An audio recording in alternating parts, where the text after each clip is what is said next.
China got caught using coal trucks to transport cooking oil. Beijing is hosting Hamas-Fatah talks again, and Chinese e-commerce is refusing to sell Donald Trump t-shirts. All that and more on this week's China News Headlines.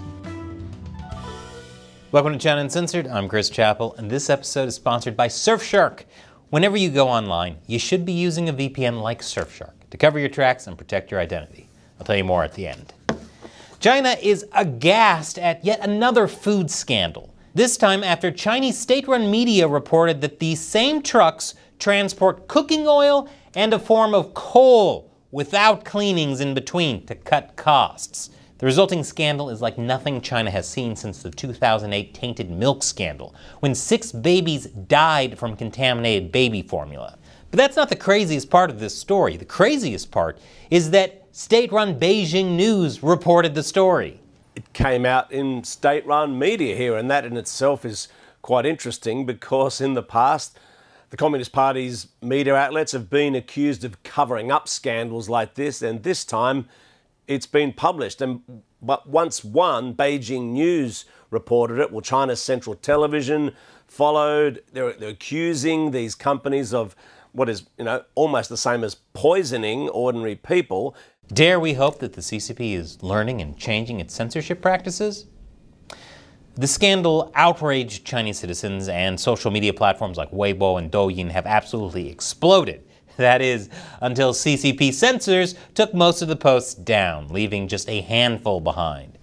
Ah, there's the CCP we know and know.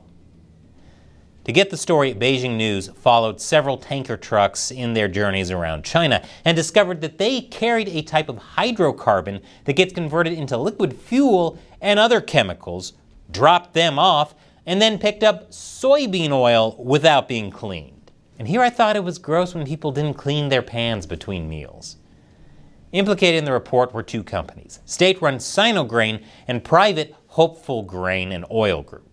Sinograin says it started an internal probe into the matter and vowed to punish employees who had violated rules. So all this is definitely disgusting, but will it really impact public health? You betcha. One expert from Australia said this can cause not only poisoning, like short-term or long-term poisoning, this poisoning can have fatal effects on people's vital organs. Vital organs, huh? Sounds like people might need those. Meanwhile, another expert, also from Australia, said that if there's a strange smell or taste in the cooking oil, hopefully people would stop using it, but that there's other chemicals that could be carried that don't have a taste. So why are Australian experts getting involved? Well, because the Australian Department of Agriculture has confirmed that one of the implicated companies has been exporting to Australia, which means Australian food, which is basically just British prisoner food, could somehow be even more disgusting. Worryingly, the Australian government still hasn't told the public which company exported to the land down under, but they've decided to ban importing cooking oil from China and start conducting their own tests on imported products just to be safe. I'm kidding. They're just going to ask China for more assurances that cooking oils exported to Australia are safe for consumption, considering that the Chinese Communist Party lies on the regular, has been embroiled in several food scandals over the past several years, and that it was an open secret in the transport industry that the trucks weren't cleaned between deliveries. I don't think any such assurances will be very comforting. And after the break, China responds to the Trump assassination attempt. Welcome back. Chinese e-commerce sites were quick to put up t-shirts featuring the massively viral picture of the assassination attempt on former US President Donald Trump, and even quicker to take them down. The first batch of such t-shirts went on sale on e-commerce site Taobao less than 3 hours after the shooting happened, according to the South China Morning Post. And they sold just as quickly. One Taobao seller told the news outlet that she put the shirts on sale as soon as she read the news, and within 3 hours, she had 2,000 orders from both China and the US. But as of the afternoon of July 15th, listings of the t-shirt appear to have been taken down from the website. Even posts on Weibo about the t-shirt being listed have been removed and censored. I guess the Chinese Communist Party couldn't have another world leader look as tough as an elderly Captain America when Xi Jinping looks like a character from a different Disney-owned property. The attack became a hot topic on Chinese social media platforms like Weibo. On Sunday, the Chinese Foreign Ministry released a statement saying that the country is closely following the incident and that Xi Jinping has expressed sympathies to former President Trump, which I assume were about as genuine and organic as Trump's tan. But the shooting was the top trending topic on Weibo, with the entry, "Trump was shot," garnering over 300 million views and generating lots of discussion. And according to Voice of America, not only did it dominate the views, but at one point, half of the top 20 searches on the website were related to the shooting. Many of these were updates, political analysis, or opportunities to sell those t-shirts. But other posts included conspiracy theories. A former executive editor of state-run Xinhua news agency's World Military said on Weibo that after looking at clips from the scene and observing Trump's remarkably swift reaction, that isn't something ordinary people can react to. Yeah, ordinary people. But as I said on our other channel, America Uncovered, these are the reflexes you get on a diet of McDonald's and Diet Coke, the fuel of peak human performance. Other Weibo users speculated that this was practiced hundreds of times by Trump, agreeing with the theory, which faced mockery by other Weibo users, who pointed out that Trump's ear injury was just centimeters away from his brain. I'm sure he just practiced that a lot. The Chinese Communist Party is preparing to host another round of Palestinian unity talks between rival factions Hamas and Fatah. The meeting follows an earlier one in China this year, as well as several rounds of unity talks between the two sides over the better part of a decade. None have met with success, which is shocking because China has such a long history of bringing peace and stability to any region they show up in. In fact, Hamas, an Iran-backed, internationally designated terror group, and Fatah were supposed to have this meeting in China earlier this summer, but it was delayed with both sides blaming each other for the postponement. You know it's bad when the CCP is the adult in the room. Even they were like, how are we the responsible ones right now? China is trying to displace U.S. influence in the Middle East, just as it is around the world. Which is why the CCP feigns interest in being an honest broker for the Israeli-Palestinian conflict, as well as the Russia-Ukraine war. I doubt anyone is really buying it, though, just like those Trump t-shirts after some CCP meddling. According to the New York Times, China's Foreign Minister Wang Yi will meet with Fatah and Hamas representatives on July 21st and again on July 23rd. Officials from both sides will meet on their own in between. Analysts are not optimistic about the outcome of these talks. Jonathan Schnauzler of the Foundation for the Defense of Democracy said that China is not likely to end this feud between Hamas and Fatah, noting the previous unsuccessful rounds to broker a political unification.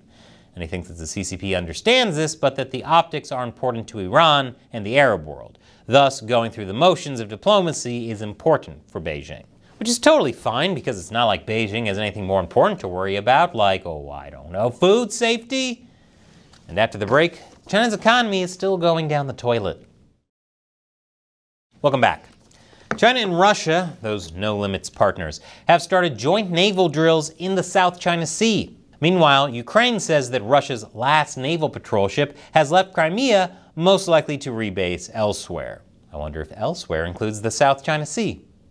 The naval drills began on Sunday, while the same day saw a separate joint naval patrol in the same area. China, of course, claims the exercises are natural and don't target any other parties. Joint Sea, the name of the exercise, has been an ongoing event since 2012, according to a Russian Ministry of Defense release on this year's exercise.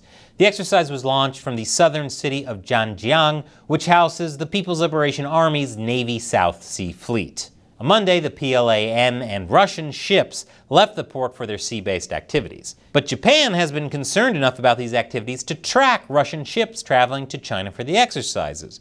Over the past week, Japan has reported that Russian and Chinese surveillance assets have been operating near Japan. In particular, a Russian Navy surveillance ship was sighted in an area southwest of Tsushima and later sailed between Okinawa and Miyako Islands, where key Japanese and U.S. military bases are located. Japan also revealed that the same day, a Chinese TB-001 attack and reconnaissance drone flew through the same area from the East China Sea in order to enter the Philippine Sea before going to the Bashi Channel. That area lies between the Philippines and Taiwan. I'm sure that's just a coincidence. Also on Monday, China posted lower growth than expected for the second quarter. And since that's official data, you know the real situation is much worse. But Monday was also the start of a major meeting of the Chinese Communist Party called the Third Plenum. And the meeting was focused on the economy. State-run news agency Xinhua revealed that at the meeting, Xi opened up with a work report and expounded on a decision of the Communist Party Central Committee on further comprehensively deepening reform and advancing Chinese modernization. But that's all talk. With the CCP facing an aging population, a real estate crisis, and weakening domestic consumption, all after the havoc the pandemic wreaked on the economy. And that's not even to mention the trade tensions and tariffs the EU and the US are imposing on China. So Xi Jinping is probably feeling a lot of pressure right about now. Now I want to give a big thank you to Surfshark for sponsoring this episode. When you go online, everything you do is potentially compromised unless you're taking active steps to protect yourself. No matter where you live, no matter what you do online, you should always be keeping your internet activity private with a VPN like Surfshark. Especially when you're doing things like logging into your bank account or credit card online. If you ever use shared Wi-Fi, you're in danger. Hackers can easily steal your password without you even knowing it.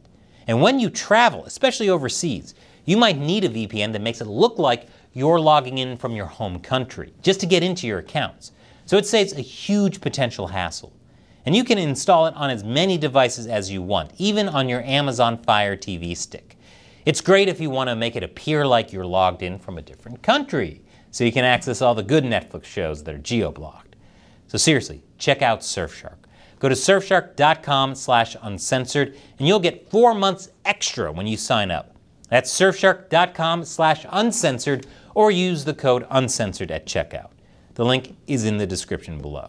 And I've got a video I want you to watch. War is hell. And when it comes to civilians getting caught up in it, the moral lines between good and survival break down. That's the lesson of the game, This War of Mine, where the choices you make about your band of survivors get personal. Once again, I'm Chris Chappell. See you next time.